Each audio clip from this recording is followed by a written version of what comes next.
জীবনটা তো অনেক বড়, সামান্য দৌড়ে হাঁপিয়ে উঠেছে। না না না, হাঁপাইনি, জোরে জোরে দম নেওয়ার প্র্যাকটিস করছিলাম। ডাক্তার বলেছে এতে লাংস হার্ট দুটোই ভালো থাকে। হার্টের চেয়ে ব্রেনই তো আপনার বেশি কাজ করে, অতএব হার্টটা না থাকলেও ক্ষতি নেই।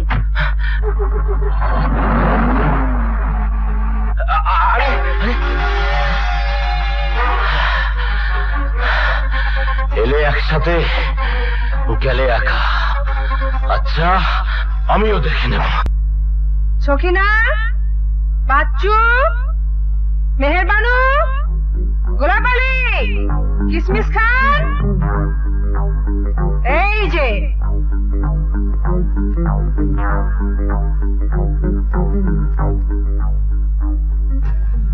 আমি এতক্ষণ যাবৎ একজনের চেহারাও দেখলাম না। কোথায় ছিলে সব? কে? চুপচাপ কেন? কথা নেই মুখে? ওরে বাপ রে, কি ব্যাপার কি ব্যাপার, কি হয়েছে মামুনি? তোমার আশকারা পেয়ে সব মাথায় উঠেছে, কেউ ঠিক মতো ডিউটি করে না। কি এত বড় কথা? Very bad, very bad. আজ আমি সবাইকে চাকরি থেকে বরখাস্ত করবো। আজ নয়, এক্ষুনি। আমি বাথরুম থেকে বেরিয়ে এসে দেখতে চাই সবাইকে তুমি স্যাক করেছো। স্যাক? নিশ্চয় করবো মামুনি, নিশ্চয় করবো। হ্যাঁ, তাই করবে। এই এই মুহূর্তে তোরা সবাই চাকরি থেকে বাদ বাদ।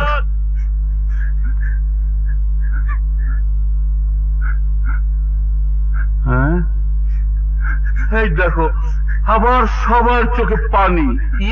তোদের চাকরি তো সত্যি সত্যি যায়নি। এই নে টাকা, সবাই গিয়ে মিষ্টি খাগে। আজ তো ছুটি, কাল সবাই জয়েন করে যা। আরে যা, তাড়াতাড়ি যা, যা যা যা। ও যাক, আজকের মতো বাচ্চা গেল।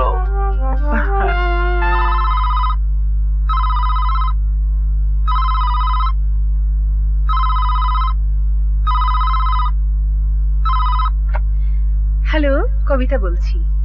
হ্যাঁ বল শিল্পী। ঠিক আছে, কন্টিনেন্ট ভ্রমণের ব্যাপারটা পাকা হয়ে গেল, তোরা ব্যবস্থা কর। Okay dear, by.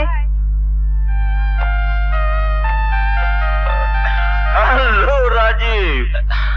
আঙ্কেল, শুনলাম কবিতা তার ক্লাবের সদস্যদের নিয়ে সাইকেলে কন্টিনেন্ট ট্যুরে যাচ্ছে।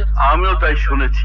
অবশেষে একদিন জানা গেল যে রাজপুত্র রাজকন্যাকে রক্ষা করিবার জন্য রাজপ্রাসাদে ঢুকিয়াছিল, আসলে সে একজন প্রতারক। তাহার লোভ ছিল ঐশ্বর্যে এবং সাহেব জি, আপনার সাহিত্য চর্চাটা নিজের ঘরে বসে করলেই ভালো হয়। আমরা একটা জরুরি বিষয় নিয়ে আলাপ করছি। ও দুঃখিত।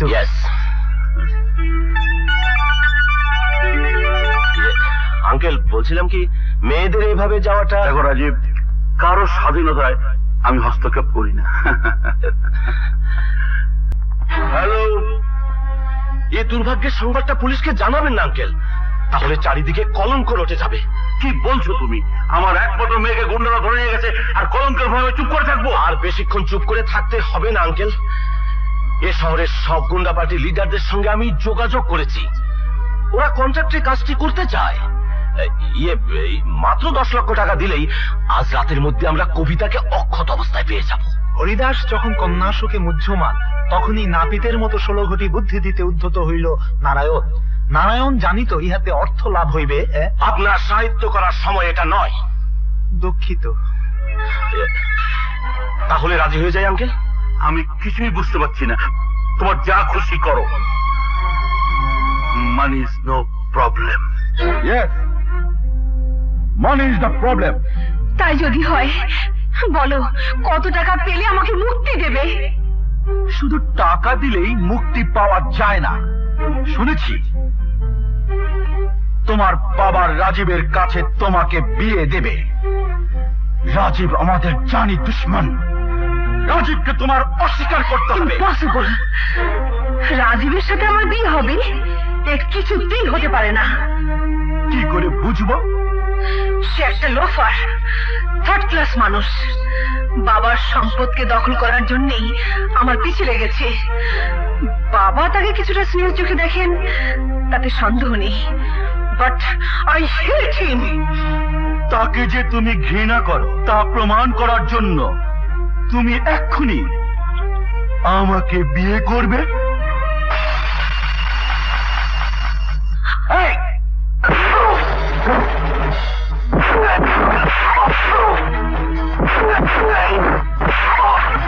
কবিতা, বাইরে গাড়ি আছে, তুমি চলে যাও।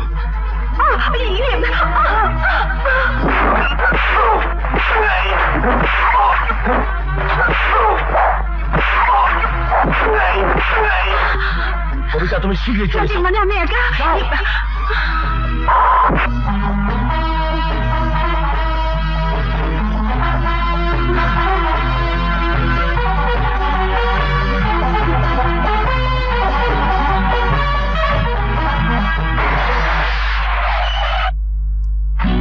কবিতা,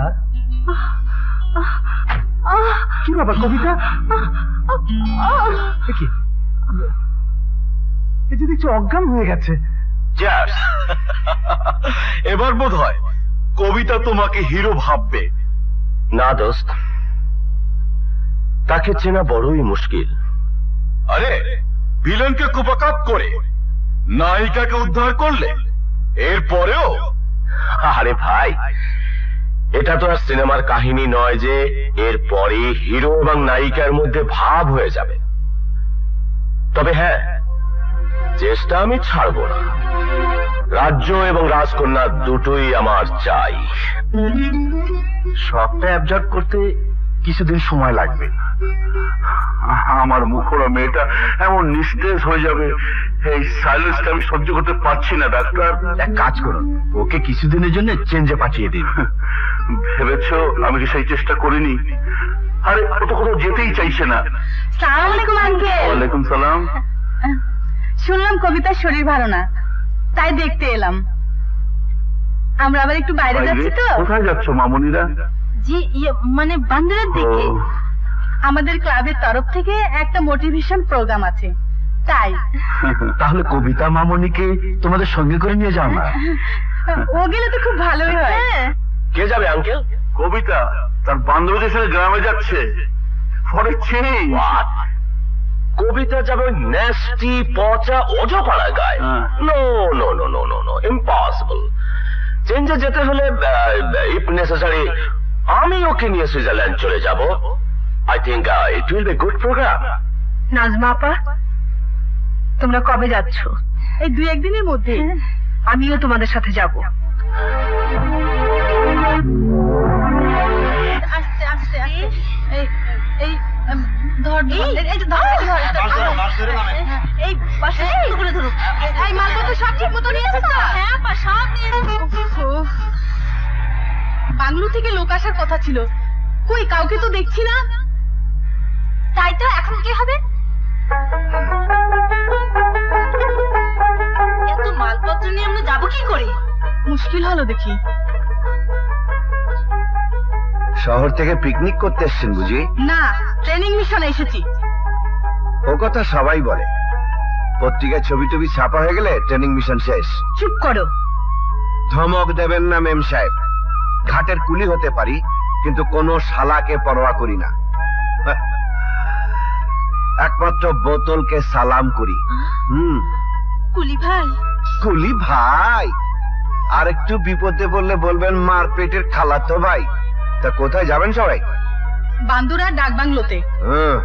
তা এখান থেকে তো মাইল 2 হবে। ঠিক আছে, যার যার মালপত্র ঘাড়ে নিয়ে হাঁটা ধরুন। তুমি তো কুলির কাজই করো, বোঝাগুলো নাও। আরে কুলি হতে পারি, আমি তো ট্রাক নই যে একা এতগুলো মাল নিতে পারবো। ঠিক আছে, ভারীগুলো আমি নিচ্ছি, বাকিগুলো আপনারা নিন। আরে আরে, আপনি একটা অবদার্থের ঢেকি। মালটাল খান। অসভ্য। মাল না খেলে কোনদিন সভ্য হতে পারবেন না। নেন। আরে আসুন।